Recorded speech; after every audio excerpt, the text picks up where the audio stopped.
getting into some wrestling stuff that is easier to accomplish and is going to be just like less hard on your body and less hard to execute standing.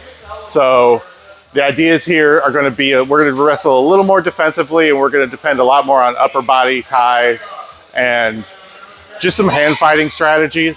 Something I always kind of think about is that we overcomplicate wrestling a little bit, but hand fighting is wrestling. And if you can win the hand fight, you're going to win the wrestling exchange. Sometimes we have this idea of, I need this takedown, I need to be able to time it from this place and this distance and set it up a certain way, when if I can just hand fight aggressively and get into a good position, I can probably get a grip that's going to lead me to a takedown. All right, can I work with you? Yeah. So something we can start to think about real basic, like the first thing when we're engaging in a standing jiu-jitsu is distance. I have to manage distance with him, right? If I am reckless when I come in, I'm giving him ties or I'm giving him whatever. So like if my elbows are flared, he's going to punch an underhook, or he's going to punch a drag. He's going to have something. So the first thing is my elbows are in. Something I learned to do that is simple that you can do that keeps your elbows in is palm up. A lot of people wrestle palm down, and if you notice, when you're just naturally kind of going palm down, your elbows tend to flare out a little bit. If you turn your palms up, they tend to come in a little bit easier. And what that does is it makes it easier for me to catch a shot, right?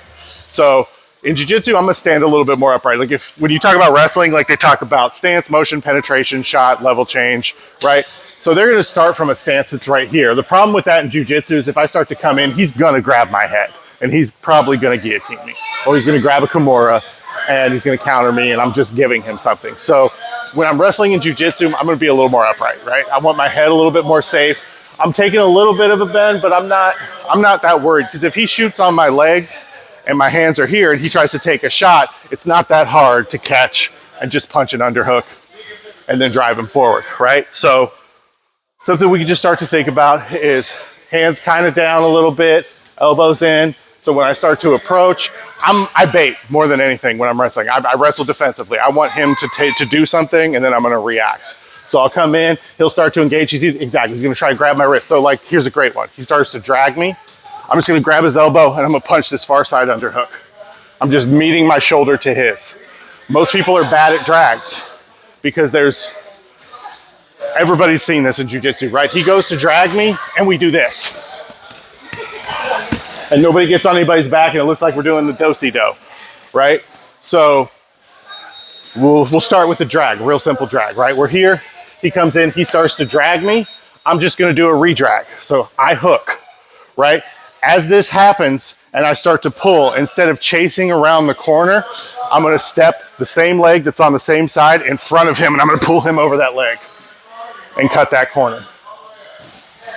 And this works on if you wanna arm drag somebody else.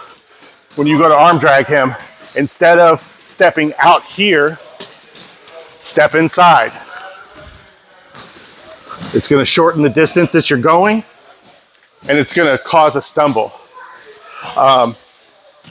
You can also harass the feet when you drag. I know PJ likes this one a lot, where he hits the drag and he'll just hit like a little foot sweep on the far foot.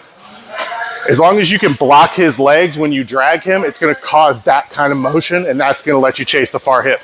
When I chase this far hip, I'm always trying to weave. See, it's like call it a thigh pry in wrestling.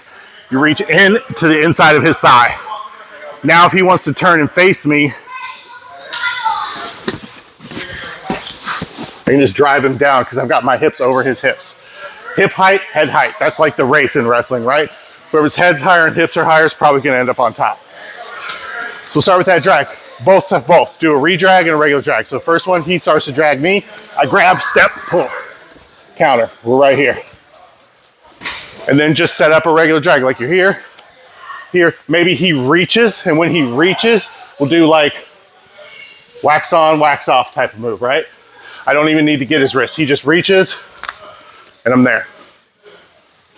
Just Mr. Miyagi here, same thing. Step inside, block him, cut around the corner.